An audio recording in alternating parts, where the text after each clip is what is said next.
नमस्कार। अजय चतुर्वेदी। कहा गया है कि कभी कभी कोई हार अगली प्रतियोगिता के लिए बड़ा सबक सिखा जाती है, बड़ी नसीहत दे जाती है। ऐसा ही कुछ कांग्रेस के साथ हुआ है। पिछले दिनों जिस उम्मीद के साथ, जिस आकांक्षा के साथ हरियाणा का विधानसभा चुनाव कांग्रेस ने अपने अकेले बूते पर लड़ा और उसमें तमाम कोशिशों के बावजूद उसे पराजय का सामना करना पड़ा, सत्ता से दूर होना पड़ा, उस चुनाव परिणाम ने न केवल कांग्रेस को बल्कि समूचे इंडिया गठबंधन को महाराष्ट्र के लिए तैयार कर दिया है। अब ये मान करके चला जा रहा है, अभी तक जो परिदृश्य सामने आ रहा है कि महाराष्ट्र चुनाव को लेकर के पूरा इंडिया गठबंधन एकजुट होता चला जा रहा है। होता चला ही नहीं जा रहा है, लगभग हो चला है। यूं तो राहुल गांधी शुरू से, जब से इंडिया गठबंधन बना या उससे पहले इंडिया गठबंधन को लेकर के ऐसी एक कल्पना को साकार किया गया, जब भले ही उससे नीतीश कुमार अलग हो गए हों अपनी महत्वाकांक्षाओं को लेकर के, लेकिन उसके बाद से जिस अंदाज में राहुल गांधी और मल्लिकार्जुन खड़गे ने इंडिया गठबंधन को न केवल संभाला बल्कि मजबूती प्रदान की, जिसका परिणाम लोकसभा चुनावों में देखने को मिला।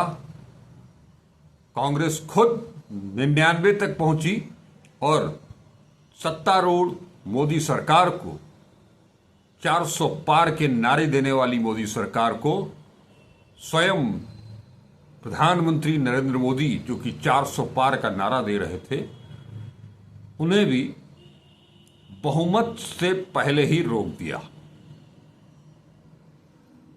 और अब बारी है महाराष्ट्र चुनाव की।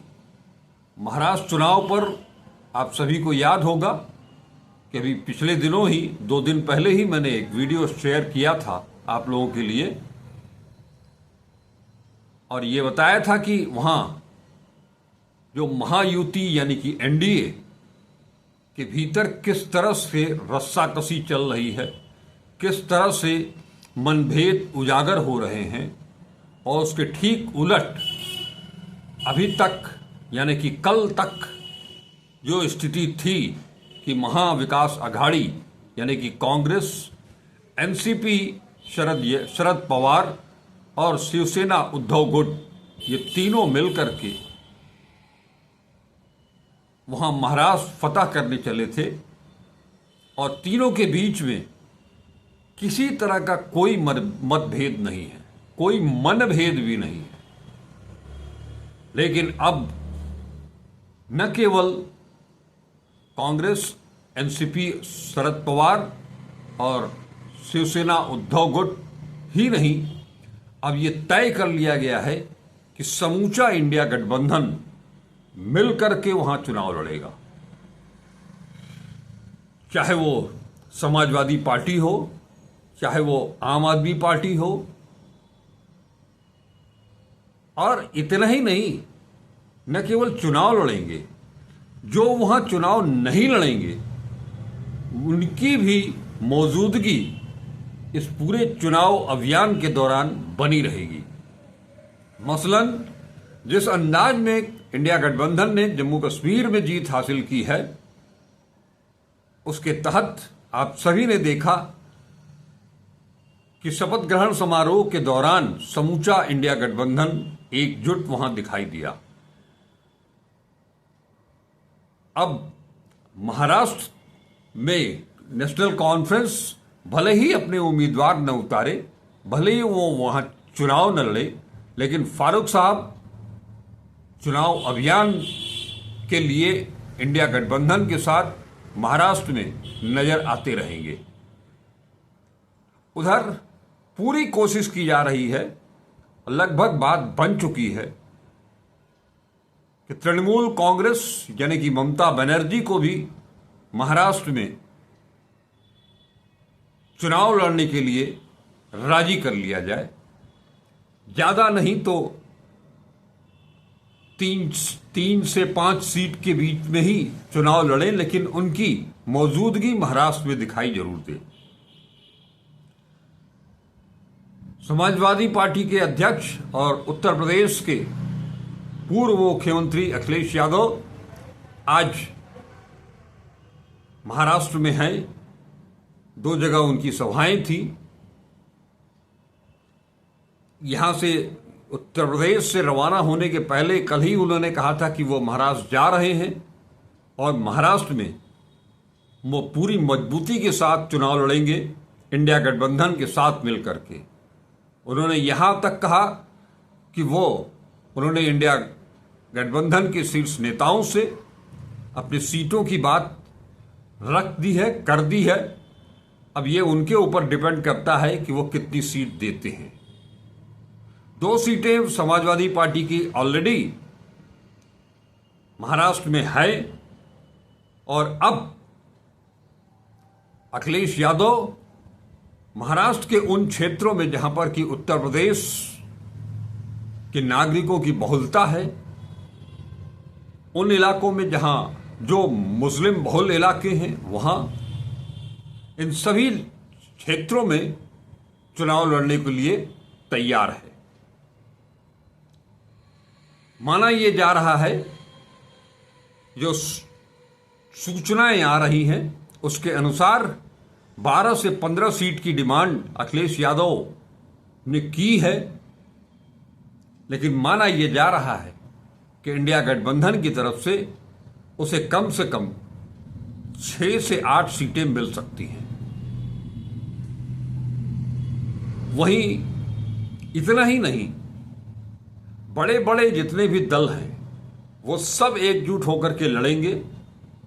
साथ ही साथ इंडिया गठबंधन उन छोटे छोटे क्षेत्रीय दलों को भी अपने गठबंधन में शामिल करके चुनाव लड़ने के लिए राजी करने में जुट चुकी है। काफी कुछ काम इसमें भी हो चुका है। लक्ष्य एक ही है कि महायुति यानी कि एनडीए को हराना है और इसके लिए तैयारी इस ढंग से हो कि कोई भी कहीं भी एक भी वोट कटने न पावे। निर्दलीय हो, छोटे छोटे गठबंधन हो, उन सब से मिलजुल करके एक साथ एक महागठबंधन बना करके महाराष्ट्र की नैया को पार लगाने की रणनीति पर कामकाज शुरू हो चुका है। आने वाले दिनों में आप देखेंगे कि वहां छोटी से छोटी पार्टियां वो जाति आधार पर हों, वर्ग के आधार पर हों, सबको मिला जुला करके एक साथ चलना है। उसमें चाहे मराठा हो, चाहे वो दलित हो, आदिवासी हो, प्रकाश अंबेडकर को भी जोड़ने की कोशिश की जा रही है। माने पूरा ताना बाना इस ढंग का है कि कहीं भी एक भी चाल ऐसी नहीं पड़नी चाहिए जिसका लाभ बीजेपी या महायुति या एनडीए उठा पाए।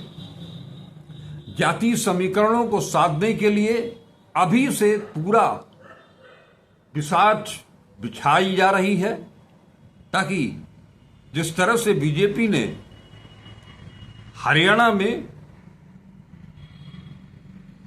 35 बनाम 1 बिरादरी का मामला इकट्ठा खड़ा करके कांग्रेस को पटकनी देने में सफलता हासिल की, वो कहीं से भी महाराष्ट्र में ऐसी स्थिति न आने पाए, इसकी पुरजोर कोशिश चल रही है। लिहाजा जितने भी छोटे छोटे दल हैं, जितनी भी जातियां हैं, उन सबको एकजुट करके वहां इंडिया गठबंधन इस बार आर पार की लड़ाई लड़ने जा रहा है। वजह यह भी है, जैसा मैंने पिछले वीडियो में आपसे जिक्र किया था, कि महाराष्ट्र का चुनाव एक बहुत ही भारतीय राजनीति के लिए एक बहुत बड़ा और निर्णायक मोड़ होगा। इसका जो परिणाम होगा, भारतीय राजनीति में विपक्ष यानी कि इंडिया गठबंधन, कांग्रेस, इन सब को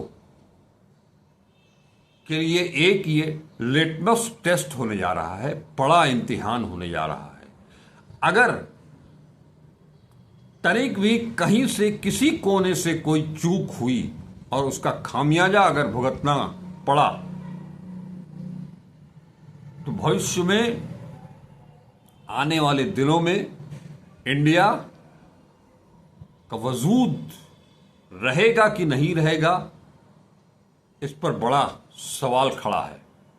कांग्रेस की स्थिति क्या होगी, इस पर भी बड़ा सवाल खड़ा है। इसलिए न केवल उद्धव ठाकरे, शरद पवार, राहुल गांधी, मल्लिकार्जुन खड़गे, इन अखिलेश यादव, यहां तक कि दक्षिण से स्टालिन को भी बुलाया जा रहा है। स्टालिन भी आएंगे चुनाव प्रचार करने के लिए। कर्नाटक और तेलंगाना से भी लोग आएंगे। हालांकि वो कांग्रेस बहुल इलाका है, कांग्रेस का वह दोनों जगह सरकार है, और महाराष्ट्र चुनाव से पहले कर्नाटक सरकार को छेड़ने की, तोड़फोड़ करने की भरसक कोशिश की है बीजेपी ने, ईडी के अपने एजेंसियों के माध्यम से। लिहाजा बात बनी नहीं है, लेकिन प्रयास जारी है। ऐसी सूरत में कांग्रेस को अपनी मजबूती के लिए इन सब क्षेत्रों पर, इन सब छत्रपों पर अपनी पैनी निगाह बना करके रखनी है और रखना शुरू कर दिया है। और इस बार क्षेत्रीय छत्रपों को बहुत ज्यादा उनकी मनमानी करने की इजाजत कांग्रेस नहीं देने वाली है। ये पहले ही मैं बता चुका हूं। ये दीगर बात है कि हाल के दिनों में राहुल गांधी मध्य प्रदेश के पूर्व मुख्यमंत्री कमलनाथ से भी मिल लिए, लेकिन वहां क्या बात हुई, क्या चर्चाएं हुई, ये अभी तक खुल करके सामने नहीं आया है। लेकिन एक बात तो तय है कि जिस तरह से कांग्रेस हाईकमान अशोक गहलोत का इस्तेमाल कर रही है, हो सकता है कि आने वाले दिनों में कमलनाथ का भी उस ढंग से इस्तेमाल हो। यह अभी कोई कल्पना है, लेकिन हरियाणा चुनाव हारने और मध्य प्रदेश व महाराष्ट्र में चुनाव के बीच में कमलनाथ और राहुल गांधी की मुलाकात बस यूं ही नहीं है। इसके मायने बहुत गहरे हो सकते हैं। महाराष्ट्र और मध्य प्रदेश का रिश्ता बहुत गहरा है। इस लिहाज से भी कमलनाथ को अगर महाराष्ट्र में कोई जिम्मेदारी सौंपी जाती है तो ये बड़ी बात नहीं होगी, ये रणनीति का हिस्सा हो सकती है। ऐसे नाजुक मोड़ पर कमलनाथ को अपने साथ लेकर के चलना राहुल गांधी की रणनीति का एक प्रमुख हिस्सा हो। और ये क्या गुपचुप हुआ है, ये आने वाले दिनों में साफ हो जाएगा। तो आपको जैसा मैंने बताया कि सबको अपनी अपनी जिम्मेदारी सौंपी गई है।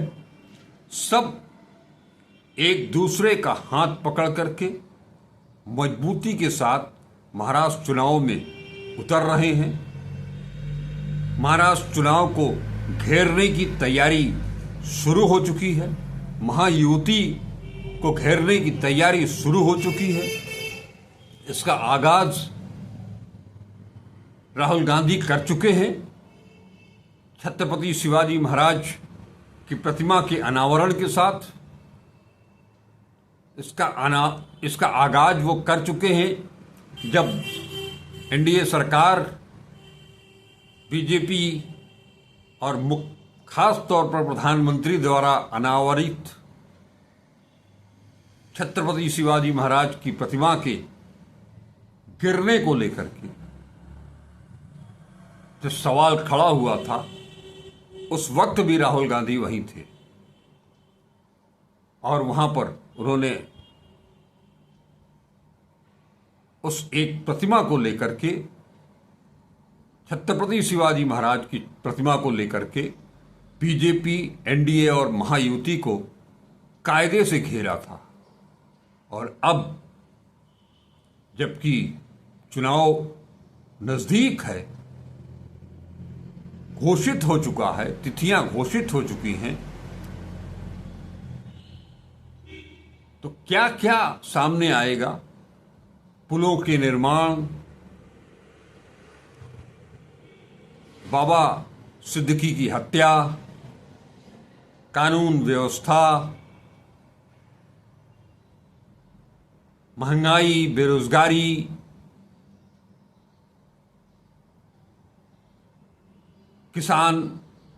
किसानों को एमएसपी की लीगल गारंटी, अग्निवीर, ये सारे मसले आएंगे। साथ ही साथ वहां के जो क्षेत्रीय मसले हैं उनको भी उठाया जाएगा, लेकिन उसकी भी रूपरेखा तय हो रही है और लगभग बन चुकी है। अब तो सब कुछ सामने आना भर है, बस पर्दा खुलना भर बचा है। जबकि आप एनडीए और महायुति को देख लें तो उस गठबंधन के भीतर अभी भी एकनाथ शिंदे, अजित पवार,